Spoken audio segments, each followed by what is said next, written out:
தேசிய நலனுக்கு விரோதமாக செயல்படுகிற இடதுசாரி அரசு கேரளாவில் ஆட்சியில் இருக்கு. அவங்களுக்கு எப்பவுமே தேசத்துறைகளுக்கு வால் பிடிக்கிறது தான் அவங்களுடைய வேலை.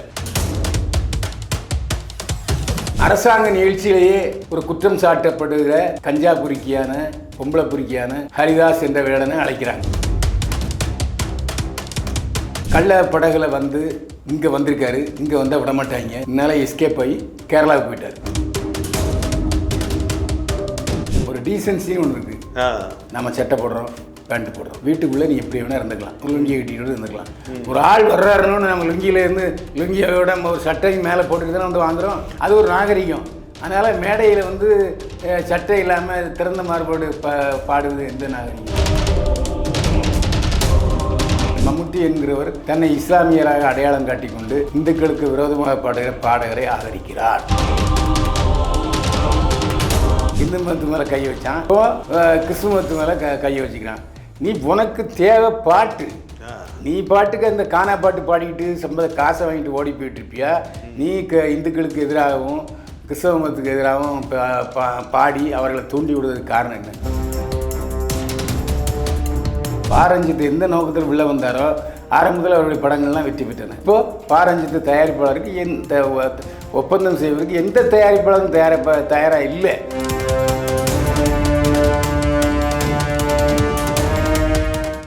வணக்கம் ஐயா. வணக்கம். என்னை வாழ வைத்துக் கொண்டிருக்கும் யூடியூப் சேனல் நேயர்களுக்கு நன்றியும் வணக்கம். ஆமாம், இப்போ நம்ம ஊரில் கோவன் ஒரு கோமாளி சுற்றிக்கிட்டு இருந்தான் இல்லையா? பார்த்தீங்கன்னா பெரிய புரட்சிகரமாக நான் டாஸ்மார்க்கு எதிராக போராடுறேன் அப்படின்னு சொல்லிட்டு கொஞ்ச நாள் அவனை தூக்கி வச்சு கொண்டாடிட்டு இருந்தாங்க. இப்போ புதுசாக கேரளாவில் வந்து வேடன்னு ஒருத்தன் வந்திருக்கான். என்னென்னு பார்த்தீங்கன்னா அவர் வந்து இந்த தாழ்த்தப்பட்ட மக்களுக்காக பாட்டு பாடுறாரு, அந்த ரேப் இசையை வந்து அறிமுகப்படுத்துறாரு அப்படின்னு சொல்லிட்டு இப்போ ஒன்று ட்ரெண்டிங் ஆகிட்டு இருக்குது. அது பார்த்தீங்களா? பார்த்தேன். அதாவது அவருடைய மொழி யாழ்ப்பாண தமிழ், அவர் யாழ்ப்பாண தமிழர். அங்கேருந்து கள்ள படகுல வந்து இங்கே வந்திருக்காரு, இங்கே வந்தால் விடமாட்டாங்க, இதனால் எஸ்கேப் ஆகி கேரளாவுக்கு போயிட்டார். கேரளாவில் அவர் ரேப் இசை பாடல் பாடிக்கிட்டு இருந்தார். ஆனால் இதில் என்னென்னா, தேசிய நலனுக்கு விரோதமாக செயல்படுகிற இடதுசாரி அரசு கேரளாவில் ஆட்சியில் இருக்குது. அவங்களுக்கு எப்போவுமே தேசத்துறைகளுக்கு வால் பிடிக்கிறது தான் அவங்களுடைய வேலை, இடதுசாரிகளுடைய வேலை. அந்த அடிப்படையில் அரசாங்க நிகழ்ச்சியிலேயே ஒரு குற்றம் சாட்டப்படுகிற கஞ்சா பொறுக்கியான பொம்பளை பொறுக்கியான ஹரிதாஸ் என்ற வேடனை அழைக்கிறாங்க. ஆனால் அதுக்கு முதல் நாளே அவரை கஞ்சா கேஸில் பிடிச்சி உள்ளே போட்டுறாங்க. இப்போ கஞ்சா கேஸில் ஜாமீனில் இருக்கார். சில வருடங்களுக்கு முன்பு அவர் பாலியல் குற்றச்சாட்டுகள் அவர் மீது வந்தன. எல்லா பெண்களிடமும் வருத்தமும் மன்னிப்பும் தெரிவித்து வெளியே வந்தார். ஆக இவருடைய பூர்வீக சரித்திரம் என்னன்னா, ஒரு பாலியல் பொறுக்கி, கஞ்சா பொறுக்கி. கஞ்சா அடித்தாலே அவன் வந்து மோசமானவன் அர்த்தம். அவன் சுயநினைவில் இருக்க மாட்டான். அப்படிப்பட்ட பாடல்களை பாடிட்டு இருக்காங்க. இதில் என்னென்னா, அவங்க அம்மா வந்து யாழ்ப்பாணத்தில் ஒடுக்கப்பட்ட இனத்தை சேர்ந்தவர்கள், அதாவது இங்கே சொல்லலாம் பட்டியல் இனத்தை சேர்ந்தவர்கள். ஆனால் இந்த அம்மா புத்திசாலித்தனமாக என்ன பண்ணாங்கன்னா, அங்கே கேரளாவில் ஒரு மனுஷனை கையை பிடிச்சிட்டாங்க, மலையாளியை. ஆக மலையாளி மருமகளாகிவிட்டார். இப்போ அவர் கொடுக்கப்பட்ட இனத்தை சேர்ந்தவர் என்பதை பிரகடனப்படுத்துகிறார். அப்போ அந்த கொடுக்கப்பட்டவர்களுக்கான உரிமைகளுக்காக சில வரிகளை தன்னுடைய பாடல்களை சேர்த்துக்கிறாரு இந்த வேடன்கிறவர். இதனால் அவர் தூக்கி பிடிக்கிறாங்க. இப்போ இங்கே எப்படி பாரஞ்சித்து தூக்கி பிடிக்கிறாரு, மாரி செல்வராஜ். ஆமாம், இவங்கெல்லாம் இப்போ படங்கள் இல்லை. ஏன்னா தன்னை முன்னிலை, அதாவது சினிமாக்காரனாக இருக்கணும், பாட்டு பாடினவன் இருக்கணும், அரசியல்வாதியாக இருக்கணும், பத்திரிகைக்காரனாக இருக்கணும். நீ சினிமாவில் முதல் படம் வரும்போது அட்டக்கத்தியில் நீ உன் ஜாதியை சொன்னியா? இல்லை.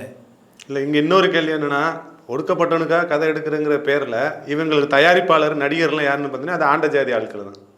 ஆமாம், அந்த தயாரிப்பாளரும் ஏப்பா என் துட்டில் நீ வந்து எனக்கே எதிராக என் முதல்ல குத்திரியா, இது சரியா தீட்டின மரத்தில் கூறுபாக்கின்னு அவங்களும் கேட்குறது இல்லை. அவங்களுக்கு துட்டு போட்டால் துட்டு வருதாங்கிறது தானே. ஆனால் இவர்கள் தங்களை இப்படி அடையாளப்படுத்தி கொண்டிருப்பதால் இவங்களுக்கு மார்க்கெட் போயிடுது. அது நிறைய பேர் தெரிய மாட்டேங்குது. இப்போ பாருங்கள், பாரஞ்சித்துன்னா படத்தை பார்க்க மாட்டேன், அப்படி நிறைய பேர் முடிவெடுத்து விட்டார். ஆரஞ்சிட்டு புலம்ப ஆரம்பிச்சிட்டாரு, என் படம் வந்தாலே ஓட விடாமல் பண்ணிடுறாங்க அப்படின்னு. ஓட விடாமல் யாரும் பண்ணலைங்க. ஏன்னா தியேட்டருக்கு முன்னால் போய் வராதானே தடுத்தாங்க. இதில் நெகட்டிவ் ரிவ்யூஸ் போட்டு அவங்களே தங்களை அடையாளப்படுத்தி கொண்டு இவனை படத்துக்கு போனாச்சுன்னா படமாக இருக்காது, இவனை ஜாதி குடி பிடிச்சிட்டே இருப்பானுங்க தேவையில்லாமல், அதாவது உண்மைகளை மறைத்து பொய்களுக்கு கொடிகட்டி வாழ்பவர்கள்னு நம்புகிறாங்க. அதில் என்ன இருக்குது? அந்த அடிப்படையில் இவன் யாழ்ப்பாணத்துக்காரன், அவன் தமிழ்நாட்டில் வாழ முடியாதுங்கிறதுக்காக தான் அவன் கேரளாவுக்கு போயிருக்கான். கேரளாவில் போய் இவன் அம்மா புத்திசாலித்தனமாக ஒரு கேரளாக்காரனை கல்யாணம் ஆகிடுச்சு. எவ்வளவு தகுதித்தங்கள் இருக்குது. இப்போ நம்ம தமிழ்நாட்டில் இருந்து ஒருத்தன் கேரளாவுக்கு வேலைக்கு போனாலே பாண்டி மக்கா, டே பாண்டியா அப்படின்னு நக்கல் பண்ணி பேசுவாங்க இல்லையா? அப்படி இருக்கும்போது இந்த வேடன் வந்து ஒரு இலங்கை தமிழ் பூர்வீகத்தை கொண்டவன் அப்படிங்கிற போது அவனை இப்போ தலையில் வச்சு தூக்கி வச்சு ஏன் கொண்டாடுறாங்கன்னு பார்த்தா, அவன் இந்த மாதிரி மோடி அரசுக்கும் இந்திய அரசாங்கத்துக்கு எதிராக விரோதமான பாடல்களை வந்து ரேப் இசை மூலமா மக்கள்கிட்ட கொண்டு போறான், குறிப்பா இளைஞர்கள்ட்ட கொண்டு போறான். ஆமா, தேச விரோத அரசு. அதுதான் ஒரு விஷயம் புரிஞ்சுங்க. மோடி என்பவர் திமுகவுக்கு மட்டும் பிரதமர் இல்லை, அண்ணா திமுகனுக்கும் பிரதமர், எனக்கும் பிரதமர், உங்களுக்கும் பிரதமர். அப்போ நீங்க பிரதமராக தேர்ந்தெடுக்கப்பட்ட பிறகு பிரதமருக்கு கொடுக்க வேண்டிய மரியாதையை ஒவ்வொரு சிட்டிசனும் ஒவ்வொரு குடிமகனும் கொடுக்கணும். அது அவனுடைய தார்மீக கடமை. இந்த தார்மீக கடமையிலிருந்து தவறுவானேயானால் அவன் குற்றவாளி தான். இப்போ இவரோட ஒரு பாட்டு வந்து நீங்கள் ஓப்பனிங்கில் பார்த்தீங்கன்னா, நான் பானை நல்ல பறை நல்ல புலைய நல்ல நீ தம்புரான் இல்லை, தம்புரானா இருந்தாலும் எனக்கு ஒரு மயிறு இல்லை அப்படிங்கிற மாதிரி பாடுறாரு. என்னன்னா ஒரு உயர் ஜாதியை வந்து கேவலமாக பாடுறாரு. இப்போ பாரஞ்சித் பண்ணுற மாதிரின்னு வச்சுக்கோங்களேன். இதே வந்து ஒரு உயர் ஜாதியை சேர்ந்தவங்க வந்து அவங்களோட மக்களை பார்த்து பாடினாங்கன்னு நேரம் பிசிஆர் வழக்கு பாஞ்சிருக்கும் தானே? கண்டிப்பாக. அப்போ இவங்களுக்கான அந்த சுதந்திரம் ஒரு எல்லை மீறி போயிட்டு இருக்காத நம்ம எடுத்துக்க முடியும். நீ தம்புரான் இல்லை, தம்புரானா இருந்தால் எனக்கு ஒரு மயிறு இல்லை அப்படின்னு பாடுறான் இந்த வேடன். இந்த வேடன் அங்கே வணங்கத்தக்கவர். அந்த கஞ்சா குடிக்கி பாடுறான் வேடன், நீ தம்புரான் என்றால் எனக்கு ஒரு பெரிய மயிறு இல்லை அப்படின்னு. இதே இந்த வார்த்தையை திருப்பி அவனை பார்த்து யாரா பாடினா நேரம் அவன் மேலே பிசிஆர் வழக்கு பாஞ்சிருக்கும் இல்லையா? கண்டிப்பா. அப்படியான அந்த தனக்கு கொடுத்த ஒரு பாதுகாப்பு வந்து இப்படி வரம்பு மீறி பேசுறது ஒரு தவறான உள்ள தேச துறவியோட கடமை. ஏன்னா அவன் கஞ்சா அடிக்கிறான், பொம்பளை பொறுக்கியா இருக்கிறான். அப்போ அவன் பேசிக்கலாவே வந்து ஒழுக்கத்தை மீறல கொண்டவன், ஒழுக்கம் இல்லாதவன். அந்த ஒழுக்கம் இல்லாதவன்ட்டு நம்ம எப்படி தேசபக்தியை எதிர்பார்க்க முடியும்? தனக்கு ஒரு புகழ் கிடைக்குது, அந்த புகழை என்ன பண்றான் அப்படின்னா பொம்பளைங்களை வசியம் பண்றதுக்கும் பொம்பளைங்களை வந்து பாலியல் சீண்டலுக்கும். அது மட்டும் இல்லை, ஒரு டீசன்சின்னு ஒன்று இருக்கு. நம்ம சட்டை போடுறோம், பேண்ட் போடுறோம், வீட்டுக்குள்ளே நீ எப்படி வேணா இருந்துக்கலாம், ஒரு லுங்கியை கட்டிக்கிட்டு இருந்துக்கலாம். ஒரு ஆள் வர்றாருன்னு நம்ம லுங்கியில இருந்து லுங்கியோட நம்ம ஒரு சட்டையும் மேலே போட்டுட்டு தானே வந்து வாங்குறோம், பேசுகிறோம். அது ஒரு நாகரிகம். அதனால் மேடையில் வந்து சட்டை இல்லாமல் திறந்த மாறுபாடு பாடுவது எந்த நாகரிகம்? அது வந்து மோசமான விளைவுகளை ஏற்படுத்தும். இல்லை இந்த வேடனுக்கு சொம்படிக்கிற சில ஜால்ராக்களை பற்றி பார்த்தீங்க அப்படின்னா, அவன் செஞ்ச அந்த பாலியல் தொல்லை, கஞ்சா குடிக்கி விஷயங்கள் இதெல்லாம் விட்டுட்டு மற்ற விஷயங்களை மட்டும் எடுத்து பேசுகிறாங்க. அதாவது ஒருத்தனோட மறுபக்கத்தை ஈஸியாக மறைச்சிட்டு அவன் ரொம்ப நல்லவன் பாரு, அடிமைத்தனத்துக்கு எதிராக எவ்வளோ அழகாக பாடுறான் பாரு அப்படிங்கிறாங்க. ஒருத்தனோட கேரக்டர் தானடா நம்ம பேச முடியும், பாட்டு யார் வேணாலும் எழுதி பாடலாம் இல்லையா? இது எவ்வளோ அயோக்கியத்தனமானது ஐயா? அயோக்கியத்தனம் இல்லை, ஒழுக்கம் இல்லாதவர்களை உயர்த்தி பிடிக்கவே கூடாது. ஒழுக்கம் முதல்ல ஒழுக்கம். ஐயா பள்ளிக்கூடத்தில் ஒழுக்கம், அரசியலில் ஒழுக்கம், சினிமாவில் ஒழுக்கம். ஒழுக்கம் இல்லாதவனா முதல்ல மனுஷனே இல்லை, அவன் மிருகம். அவனை தூக்கி கொண்டாடல அர்த்தமே இல்லை. அந்த தூக்கி கொண்டாடுபவர்கள் முட்டாள்கள். இப்போ இங்க அதிமுக திமுக நம்ம தமிழ்நாட்டில் வந்து அதிமுக திமுக ஆளுங்கட்சி எதிர்கட்சின்னு மாறி மாறி வருது. இந்த கட்சி அந்த கட்சியை குற்றச்சாட்டு சொல்லலாம், அந்த கட்சி இந்த கட்சியை குற்றச்சாட்டு சொல்லலாம். இது ஒரு அரசியல். அதே மாதிரி கேரளாவில் பார்த்தீங்கன்னா காங்கிரஸும் கம்யூனிஸ்டும் மாறி மாறி வரும் இல்லையா? இந்த வேடனுங்கிறவன் கேரளாவில் என்னமோ பாலும் தேனாரும் ஓடுறது மாதிரி அந்த ஆட்சியை பற்றி எதுவுமே விமர்சிக்காம நேராக இந்திய அரசியலும் இந்திய அரசாங்கத்தையும் கேள்வி கேட்குற மாதிரி ஃபுல்லாக பாடுறான். அதுக்கு இந்த சொம்புகள், இந்த இடதுசாரி சொம்புகள் வந்து ஜாலரா அடிக்கிறாங்க. இப்போ ஒரு நாள் நீடிக்காது. ஒரு நடுமா அவன் மேலே தேசத்துறை வழக்கு பாயும்.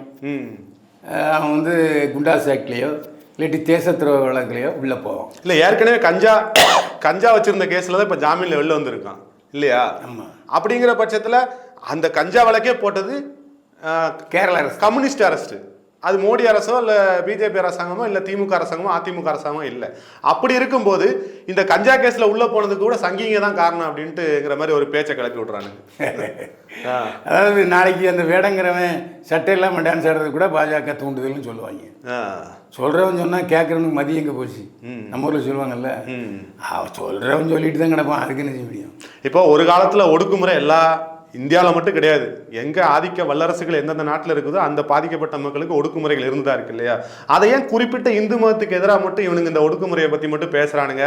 இந்த மாதிரி கஞ்சா குடிக்க ஆட்களை பேச விட்டு பின்னாடி வந்து தூண்டி விடுறானுங்க இல்லையா? அதை நீங்கள் எப்படி பார்க்குறீங்க? இல்லை, அது இந்தியாவுக்கு எதிரானவர்கள் இந்து மதத்துக்கு எதிரானவர்களாக இருக்கிறார்கள். அவங்களுக்கு வந்து இப்போ இந்திய ஒற்றுமையை சாடணும்னா அந்த இந்துக்களை தாக்குறது தான். இப்போ இந்துக்களுடைய ஒற்றுமை தான் பிஜேபியை உயர்த்தி பிடிக்கிறது. அதனால் அவங்களுக்கு கொள்கை என்னென்னா இந்து மதத்தை தாக்கணும் அப்படிங்கிற ஒரு வெறியில் பண்ணுறாங்க. ஆனால் அது வெற்றியை தராது, தோல்வியை தான் தரும். ஏன்னா இந்துக்கள் அதிகமாக உள்ள நாடு இந்துக்கள். இப்போது பாகிஸ்தான் ஏன் பிரிஞ்சுது? காந்தி என்ன சொன்னார்? எப்பா முஸ்லீம்கள்லாம் போயிருங்கப்பா. அம்பேத்கர் அதான் சொன்னார். ஆமாம். அப்படிப்பட்ட சூழ்நிலையில் இவங்க போகாமல் இங்கே நம்ம ஜாலியாக இருக்கலாம்னு உட்காந்துக்கிட்டு குளறுபடி பண்ணிகிட்டு இருக்காங்க. சிலர், எல்லோரும் அல்ல.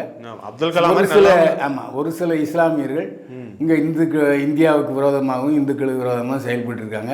அவங்க எல்லாருமே கூடிய சீக்கிரம் பாகிஸ்தானுக்கு போயிடுவாங்க. இல்லை, இப்போ நீங்கள் சொன்ன இந்த பாயிண்டே சொல்கிறேன். இந்த வேடனுங்கிறவன் பேச வந்து அவன் ஒரு ஒடுக்கப்பட்ட இனத்தை சேர்ந்தவன். அவன் அதோட பிரச்சனைகளை பற்றி பேசும்போது பாதிக்கு பாதி இஸ்லாமியர்களை தான் அவனை தூக்கி பிடிக்கிறாங்க. அப்போ இது எவ்வளோ அயோக்கியத்தனமான ஒரு விஷயம் இல்லையா? எல்லாரையும் சொல்லலாம். ஒரு சில பேர் அந்த வேடன் எவ்வளோ புரட்சிகரமான பாடகன் தெரியுமா அப்படின்னு இவங்களோட மதவெறிய இந்த வேடன் கிட்ட வந்து தூக்கி இந்துக்களை எதிர்த்து பேசுகிறான், இந்து மதத்தை எதிர்த்து பேசுகிறான்னு சொன்னால் பாகிஸ்தான் சந்தோஷம், பாகிஸ்தானை ஆதரிக்கிற இஸ்லாமியர்கள் சந்தோஷமாக இருக்கும். அவன் தூக்கி பிடிக்கிறான், அவனுடைய அடையாளத்தை அவன் காட்டுறான். நாம் அதை புரிஞ்சுக்கணும். இந்துக்களில் வந்து ஒற்றுமை கொஞ்சம் இல்லை, அது உண்மைதான். கட்சியின் காரணமாக பிரிந்திருக்கிறோம். இந்த இஸ்லாமியர்கள் செய்கிற சேட்டைகள், குறும்புகள், தெல்லுமுள்ளுகள் காரணமாகத்தான் இந்துக்கள் ஒற்றுமைப்பட வேண்டும் என்பது சமூக ஆர்வலர்களின் கருத்தாக இருக்குது. இதில் இந்து மக்களே உஷாராக இருந்ததுங்க, அவ்வளோதான். இப்போ இந்தியா என்பது இந்துக்கள் நாடாக இல்லாவிட்டாலும் இந்து பெரும்பான்மை உள்ள ஜனநாயக நாடு. இங்கே ஜாதி மத வேதம் இல்லாமல் தான் வாழ வேண்டும். வாழ்வதற்கு அறிவுறுத்துகிறது அரசு. இப்போ மம்முட்டி பற்றி நமக்கு தெரியும் இல்லையா? மம்முட்டி வந்து ஒரு முகமது குட்டி அப்படிங்கிற ஒரு இஸ்லாமிய நடிகர் இல்லையா? அவர் வந்து இந்த வேடனுக்கு சொம்பு அடிக்கிறார். என்ன அடிக்கிறாருன்னா, நீ பேசு வேடா, இத்தனை வருஷமா அவனுங்க பேசிட்டு இருந்தானுங்க, இது ஓங்காலம், இப்போ நீ பேசு வேடா அப்படிங்கிறாரு. ஒரு இஸ்லாமிய நடிகனுக்கும் இந்த மாதிரி மதவெறியை தோன்ற ஒரு வேடனுக்கு சப்போர்ட் பண்ண வேண்டிய அவசியம் என்ன அப்படிங்கிற ஒரு கேள்வி வருது. இல்லை, இவ்வளோ நாள் மம்முட்டி வந்து நான் நினைக்கிற மாதிரி ஒரு மதசார்பற்றதாக இருந்தார். இப்போ சாக போகிற காலத்தில், வயசான காலத்தில் தன்னை அடையாளப்படுத்தி கொள்கிறார். இது அவருடைய ஆரோக்கியமான நடிப்புக்கு எதிரானது. இப்போ மம்முட்டி நேயர்களே புரிந்து கொள்ளுங்கள், மம்முட்டி என்கிறவர் தன்னை இஸ்லாமியராக அடையாளம் காட்டிக்கொண்டு இந்துக்களுக்கு விரோதமாக பாடுகிற பாடகரை ஆதரிக்கிறார். இப்போ இதே மோகன்லால் வந்து சல்மான் ருஷின்னு ஒருத்தர் இருந்தார், ஒரு சோசியல் ஆக்டிவிட்டிஸ் இருந்தார். அவர் பார்த்தீங்கன்னா அவர் முஸ்லீம் மதத்தை சேர்ந்தவர். அவர் தொடர்ச்சியாக வந்து இஸ்லாமிய மதத்தில் இருக்க மூட நம்பிக்கைகளை கேள்வி கேட்டுட்டு இருந்தார். அவரை ஓட விட்டு அடிச்சாங்க இல்லையா? அந்த மாதிரி ஒரு விஷயத்துல அவருக்கு வந்து இப்போ மோகன்லால் சப்போர்ட் பண்ணி இப்போ ஒரு பேசியிருந்தா இவங்கெல்லாம் என்ன சொல்லியிருப்பாங்க? இல்லை, மோகன்லால் உண்மையில கொஞ்சம் அவர் நடிகர், தயாரிப்பாளர், சுஜாதா சினிடோன் உரிமையாளர் பாலாஜியுடைய மருமகன். அவர் மகளை கட்டினவர். ஆமாம். சமீபத்தில் 2 நாட்களுக்கு முன்பு அந்த கேரள எல்லையில் உள்ள திருநெல்வேலி மாவட்டத்தில் உள்ள மலைமுருகன் கோயிலுக்கு தங்க வேல் கொடுத்துருக்காரு. ஆகவே அவரும் தன்னை யார் என்று அடையாளப்படுத்தி கொண்டார். மம்முட்டி மோகன்லால் தான் அங்கே ரஜினி கமல் மாதிரி.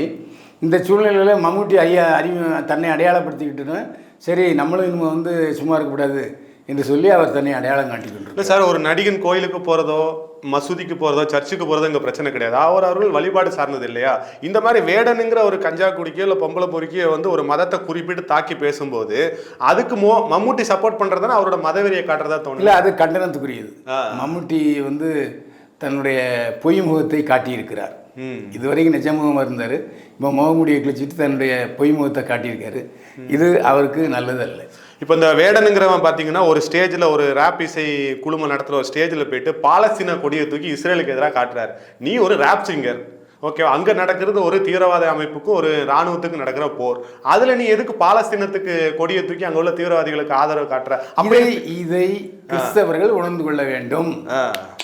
அதாவது முதல்ல இந்து மதத்து மேலே கை வச்சான், இப்போ கிறிஸ்துவ மதத்து மேலே கையை வச்சுக்கிறான்.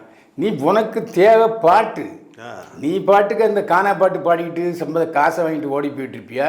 நீ இந்துக்களுக்கு எதிராகவும் கிறிஸ்தவ மதத்துக்கு எதிராகவும் பாடி அவர்களை தூண்டி விடுவதற்கு காரணம் என்ன? தேசத்துறோம்.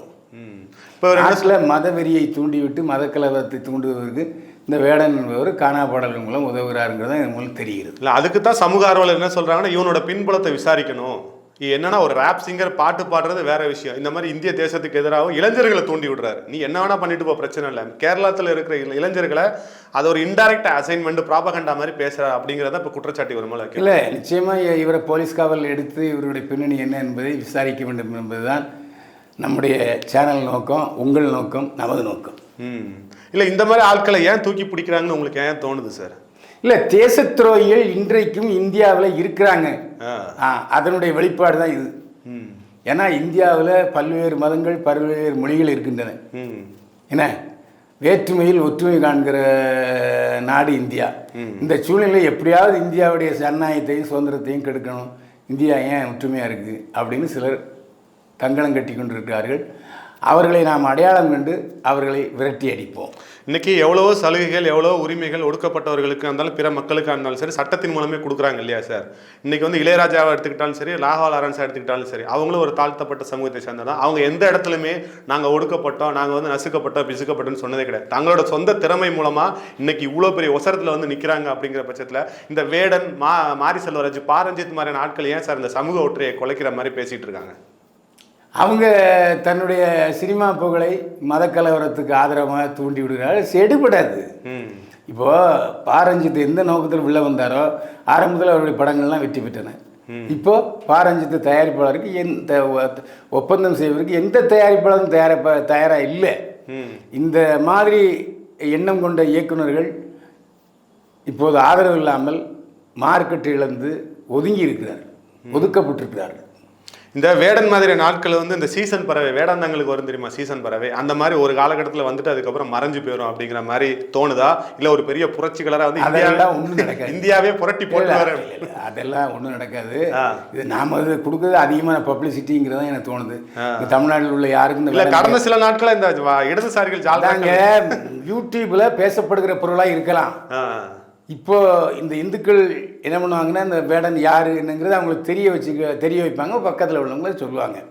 இதுவரைக்கும் வேடன் இந்த தமிழ்நாட்டில் எனக்கு தெரிஞ்சு எந்த பத்திரிகையும் அந்த பேரே வாசித்து நான் பார்த்ததில்லை. இல்லை, கேரளாவில் கொஞ்சம் பிரபலமாகறனால இங்கே தூக்கிட்டு வராங்க. இல்லை, நாம் வந்து முதல்ல எச்சரிக்கை எடுக்கிறோம், இது அவனுக்கு விளம்பரமாகிடக்கூடாது. Okay okay. இல்லை, இது ஒரு விழிப்புணர்வுக்காக, அதாவது ஒரு கஞ்சா குடிக்கி ஒரு பாலியல் பொறுக்கிய தலையில் வச்சு தூக்கி கொண்டாடுறத உங்களுக்கு பின்னாடி நடக்கிற அந்த சதி திட்டங்களை நம்ம மக்களுக்கு முன் கொண்டு வரோம், அவ்வளோதான். அதாவது வேடன் என்பவன் இப்படிப்பட்டவன் என்பதை இந்த பதிவின் மூலம் நீங்கள் கண்டிப்பாக தெரிஞ்சிருக்கும். அதை ஃபாலோ பண்ணிங்க.